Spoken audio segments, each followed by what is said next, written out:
Paris, the city of love and dreams, once served as the vibrant stage for Eleanor Dubois' life. She was a talented, sharp lawyer with a skyrocketing career at one of Europe's most prestigious law firms. Her reputation extended far beyond her exceptional advocacy skills, also stemming from her dedication and unwavering commitment to justice. Every trial she participated in was like a symphony of intellect and emotion, where she transformed into a guardian of justice, reclaiming fairness for vulnerable clients. Eleanor met David Moreau at an international lawyers' conference. David was an ambitious architect with deep blue eyes and a captivating smile that could melt any heart. Their love blossomed quickly, burning intensely like a flame in the heart of glamorous Paris. They strolled together on ancient cobblestone streets beneath the sparkling Eiffel Tower, sharing passionate kisses by the mystical Seine River. Their love seemed woven from the most beautiful dreams of this city.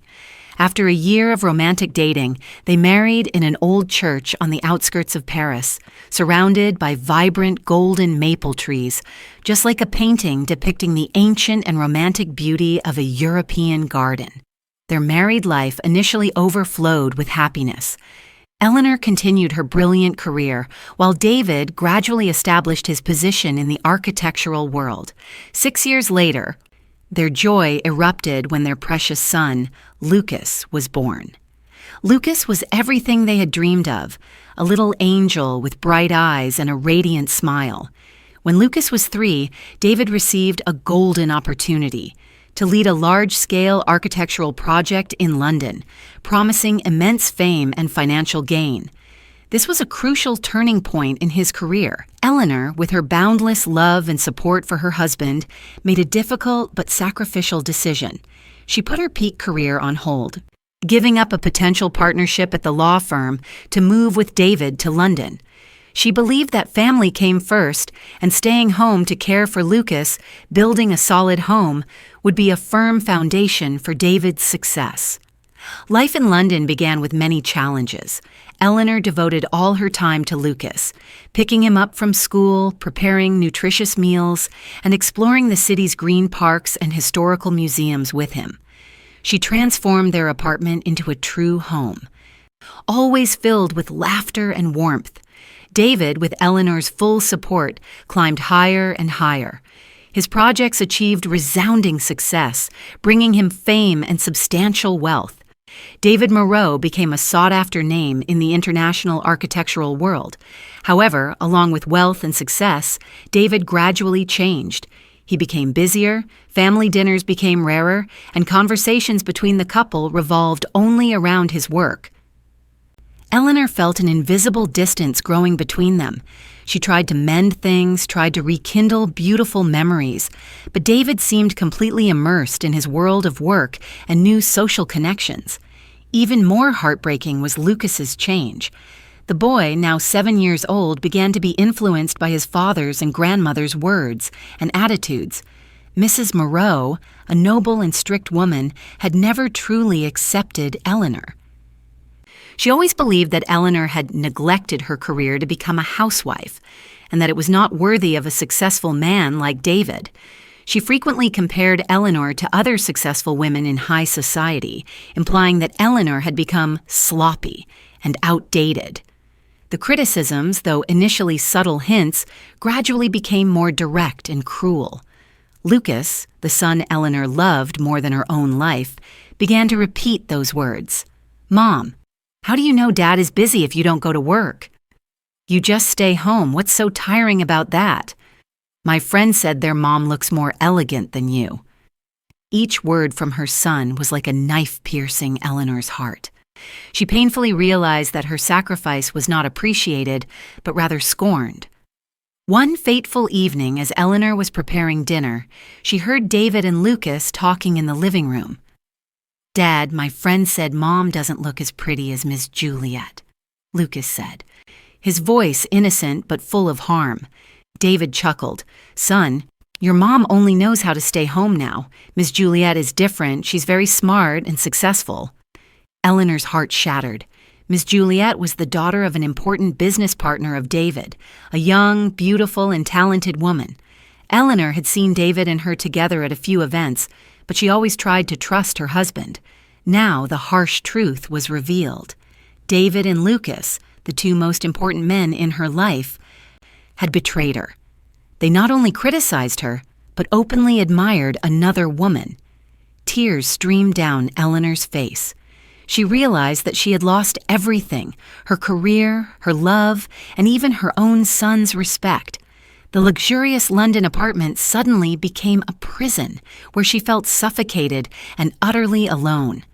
That night, Eleanor couldn't sleep. She looked out the window, gazing at the sparkling lights of London, but saw no beauty in them anymore.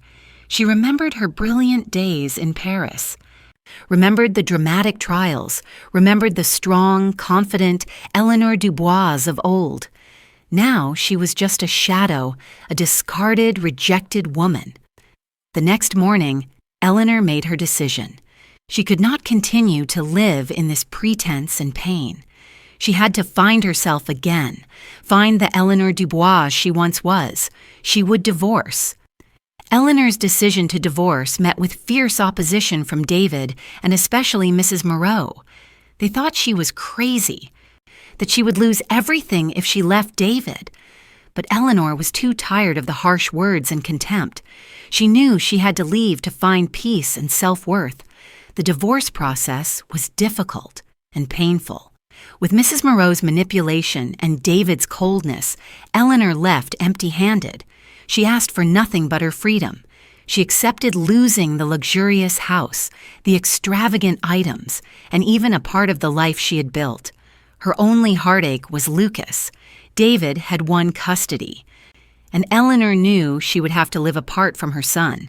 That was the greatest pain, but she believed that one day Lucas would understand and return to her. After the divorce, Eleanor left London and returned to her hometown in Aspenwood, a small, peaceful village nestled among the majestic mountains in Bavaria, Germany. Here, time seemed to slow down, without the hustle and bustle of a big city. Her grandmother's small wooden house was situated in a lush green valley, surrounded by vast pine forests and snow-capped peaks, like a painting. The air was fresh and cool, carrying the scent of earth, plants, and morning dew. Eleanor's grandmother, a kind woman with silver hair and loving eyes, welcomed her with a warm embrace. She didn't ask many questions, simply held her granddaughter tightly, patting her thin back. The presence of her grandmother, the familiar home, and the magnificent natural scenery brought Eleanor an unusual sense of peace. In her first days in Aspenwood, Eleanor spent most of her time resting and healing her emotional wounds. She woke up early every morning, breathing in the fresh air, watching the radiant sunrise paint the mountain peaks pink. She walked around the village with her grandmother, visited friendly neighbors, and listened to simple, everyday stories. She learned to tend the garden, planting vibrant rose bushes and picking rare herbs in the forest. Gradually, Eleanor began to feel a change in her soul. The pain was still there, but it no longer weighed her down as before. Instead, there was a feeling of lightness and tranquility. She found joy in the simplest things: the chirping of birds every morning, the aroma of toasted bread from the small kitchen, or the golden sunlight filtering through the leaves. One afternoon, as Eleanor sat by the window, gazing at the jade-green lake reflecting the sky and the rolling mountains like a painting, her grandmother brought her a warm cup of herbal tea. "My dear, you are much stronger now," she said softly. "Life here, though simple, will help you find yourself again." Eleanor nodded. She knew her grandmother was right. Aspenwood was not just where she returned, but also where she began a new journey, a journey to rediscover herself and heal her emotional wounds. She decided not to let the past define her. She would live every moment to the fullest and find happiness in her own way. Eleanor's life in Aspenwood, though peaceful, was far from boring. She began to participate in community activities, helping her neighbors and learning about local culture. She realized that despite the lack of big city glamour, life here held a deeper, more authentic beauty. One afternoon, as Eleanor was helping her grandmother pick apples in the garden, a stranger appeared. He was tall, with brown hair and deep blue eyes, exuding a calm and strong demeanor. He was William Davies, the mayor of Aspenwood. William was a widower, raising 2 young children alone after a tragic accident claimed his beloved wife. William came to inquire about Eleanor's grandmother's health, whom he greatly respected. He and Eleanor began to talk. Eleanor was impressed by William's sincerity, warmth, and resilience in the face of his loss. William was also drawn to Eleanor's gentle beauty, intelligence, and hidden strength. He sensed the pain in her eyes, but also saw the flame of hope slowly rekindling. Their encounters gradually became more frequent. William often stopped by her grandmother's house to help with heavy chores or simply to sit and chat with Eleanor. He told her about life in Aspenwood, about the projects he was planning to develop the village, and about his 2 young children, Lily, an adorable 5-year-old girl, and Tom, an energetic 8-year-old boy. Eleanor also shared her past with William, about her broken marriage and the pain of losing her son. William listened to her sincerely without judgment. He understood her pain because he had also experienced a similar loss. Their empathy and understanding drew them closer. One day, William invited Eleanor, him, and the children for a picnic by the lake. The picnic was delightful. Eleanor played with Lily and Tom, telling them fairy tales and teaching them how to identify different trees in the forest. Little Lily immediately adored Eleanor, clinging to her. Tom, initially shy, gradually opened up. Looking at William and his children, Eleanor felt her heart warm again. She realized that happiness was not about luxury or splendor, but about simple, genuine moments with the people she loved. William realized that Eleanor was not just a beautiful and intelligent woman, but also a wonderful mother. He saw the gentleness, patience, and boundless love she showed Lily and Tom. He knew that Eleanor was the woman he had been searching for all this time. Their love blossomed naturally, gently like cherry blossoms falling in the spring breeze. It was not loud and intense, like first love, but a mature, deep love, built on understanding, sharing, and appreciation. After a period of getting to know each other, William proposed to Eleanor by the Emerald Lake, under a radiant sunset. Eleanor did not hesitate to accept. She knew that William was the man destined for her, the one who would build a peaceful and happy home with her. Their wedding took place intimately at a small church in Aspenwood, attended by loved ones and close friends. Eleanor wore a simple yet elegant wedding dress with a wreath of wildflowers in her hair. She was no longer Eleanor Dubois of glamorous Paris, but Eleanor Davies of Aspenwood, a woman who found happiness in simplicity. Eleanor and William's married life was filled with laughter and warmth. Eleanor became a wonderful stepmother to Lily and Tom. She spent time caring for them, listening to their stories, and exploring the world around them with them. Lily and Tom also loved Eleanor very much, naturally calling her Mom Eleanor. Eleanor also found joy in helping William with his mayoral duties. With her legal knowledge, she helped him solve many complex problems, benefiting the community. Eleanor was no longer the famous lawyer of London, but she found true meaning in dedicating herself to her new hometown. On weekends, the whole family often went on picnics together, explored forest trails, or rowed boats on the lake.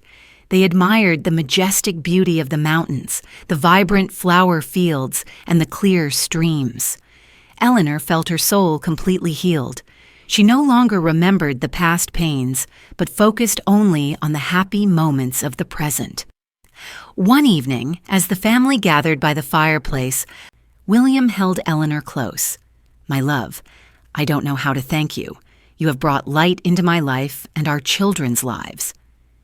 Eleanor smiled, leaning her head on his shoulder. "You too, William. you helped me find myself again."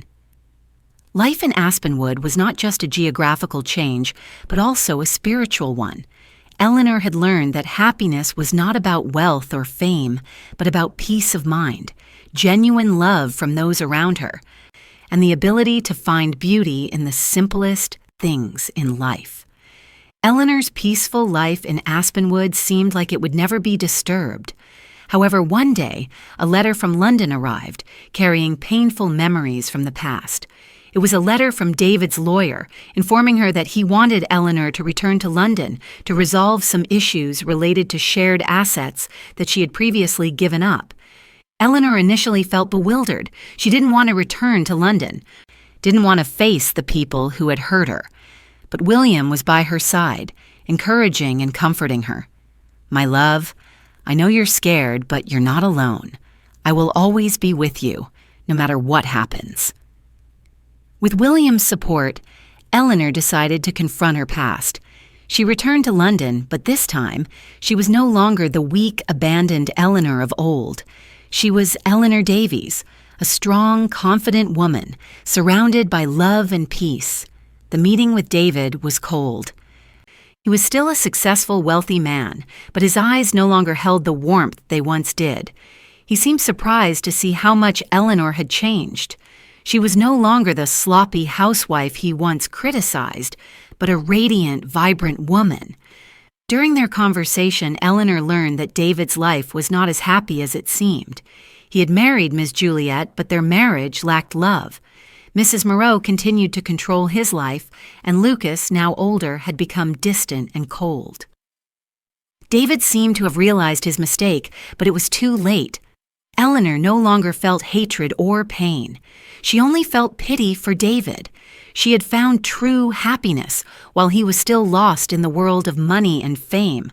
The most unexpected thing was the meeting with Lucas. The boy, now a teenager, came to see Eleanor alone. "Mom, I'm sorry," Lucas said, his voice choked with emotion. "I was wrong to say those things to you. I miss you so much." Eleanor hugged her son tightly, tears streaming down her face. The pain was healed, and the sacred bond of motherhood was restored. After resolving everything in London, Eleanor returned to Aspenwood, carrying a light heart and a peaceful soul. She knew that no matter how painful the past, the future was always open to good things. Eleanor and William's life in Aspenwood continued peacefully and happily. They built a warm family together where love and understanding always reigned. Lily and Tom grew up in Eleanor's loving embrace, becoming well-behaved, understanding children. Eleanor still frequently visited her grandmother, helping her tend the garden and enjoying simple meals. She also spent time writing, documenting stories about life in Aspenwood, about the beauty of nature and the people there. Her articles were published in local magazines, bringing her new joy. William continued to dedicate himself to Aspenwood as mayor. He and Eleanor worked together on many meaningful projects, helping the village develop further.